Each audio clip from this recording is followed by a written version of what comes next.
Dito, hindi na kailangan ng mga lucky charms o pampaswerte dahil ako na ang magiging lucky charm nyo. Gusto niyo yun? High five! Pero dito, you need all the luck and more because you only have a minute to win it. The game begins in 3, 2, 1. Ang kinababaliwan ngayon ng buong bayan, pagbibidahan naman ng mga kabataan. Gamit ang mga simpleng bagay na makikita sa inyong bahay, pati na rin sa eskwelahan, maaari na magbago ang inyong kinabukasan. At stake, 1 million pesos. Ito ang teen edition ng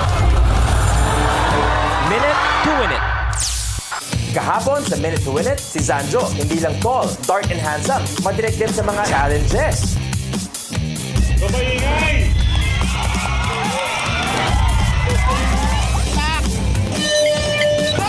Makaporma pa kaya siya ngayong ang mga challenges pahirap ng pahirap habang tumataas ang level?